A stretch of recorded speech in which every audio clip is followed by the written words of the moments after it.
Our story commences in a cramped semi-basement apartment where the Kim family resides. Trapped in a cycle of financial hardships, they resort to folding pizza boxes to scrape by. One day Ki-woo's friend gave him a rock as a gift and offered him a tutoring gig with Tae, the daughter of the affluent Park family.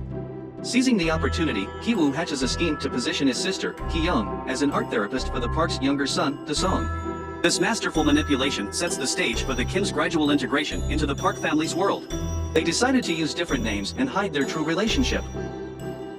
With Ki-jung embedded as the Park's art therapist, she executes a plan to get rid of the Park's current driver to secure a job for the father, Ki-taek.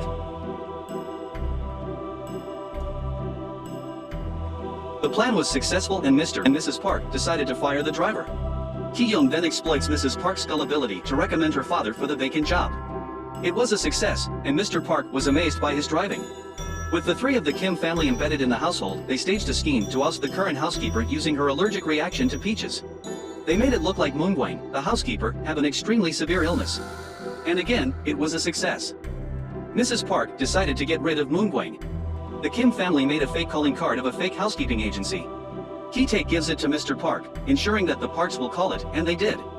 Chung-sook, the mother, successfully made it as the housekeeper of the Park family. The Kims decided to celebrate their success in the Park's house, as they leave to a camping trip for their son's birthday. But their celebration is suddenly interrupted by Moon-gwang, as she knocks vigorously at the front door. Chung-sook was shocked as Moon-gwang rushed through the basement, to open a hidden door which no one knew about, even the Park family. Moon-gwang relentlessly heads straight down the stairs and goes to her husband, giving him a bottle of milk and some fruit to eat. This shocking revelation made Chung-sook furious. She told them that the Parks should know about this. Moon-gwang begged her not to. But as they converse, Ki-taek, Ki-woo and Ki-jung is listening. Then suddenly, they tripped down the stairs and unconsciously revealed their true relationships with each other. This situation gave Moon-gwang an opportunity to frame the Parks with their wrongdoings, and she was victorious. The Parks are being held captive with the camera pointed at them. Then suddenly the telephone rang. The Parks used this opportunity to attack Moon-gwang and her husband. The phone with their video was knocked down the floor. Chung-sook rushed to answer the phone. It was the Parks. Their camping trip was cancelled because of a flood caused by the heavy rain. The Kims swiftly cleaned the mess and captured Moon-gwang and her husband.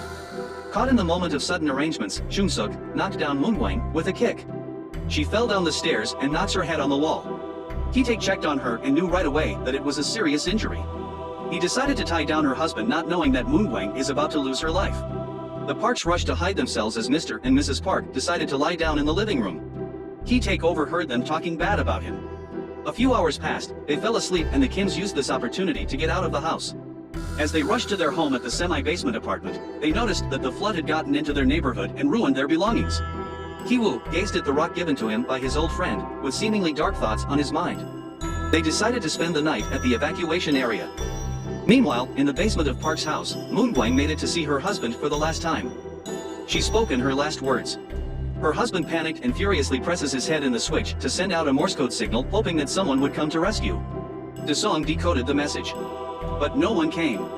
In the morning, Park family, with the help of Ki-taek and Chung-sook, prepared a sudden birthday party for their son, Da-sung. Because their camping trip was cancelled, they decided to take on the theme of Indians on a camp. Meanwhile, Ki-woo talks to Tae about their future before he goes on to carry out what he had in mind with the rock. As he walks down the basement to go to Moon-gwang, he didn't notice that the husband is waiting for him. He sneaked out on his back trying to strangle him. Ki-woo ran away to the basement entrance, but eventually, he caught up to him with a lethal blow. He manages to go outside and put a knife into Ki-jung's chest. The boy Da-sung witnessed what happened and suddenly fainted. Chung-sook attacked Moon-gwang's husband and they fought furiously. Ki-taek tries to stop Ki-jung's wound from bleeding and he saw his son, Ki-woo, also heavily injured. This event blacked him out. He remembered all the bad things Mr. Park said about him, as he shouts at him. Ki-taek hurriedly ran towards Mr. Park and stabbed him on his chest. He was shocked by what he did and he escaped through the front door. He was nowhere to be found. Later on, Ki-woo is shown in a hospital, alive. He was laughing as if nothing had happened. Even at the trial, he is laughing. He was laughing even after knowing that Ki-jung died at the incident. But it is all for show, in order for the trial to let them go under probation. Ki-woo then went back at the house and investigated the place to look for his father.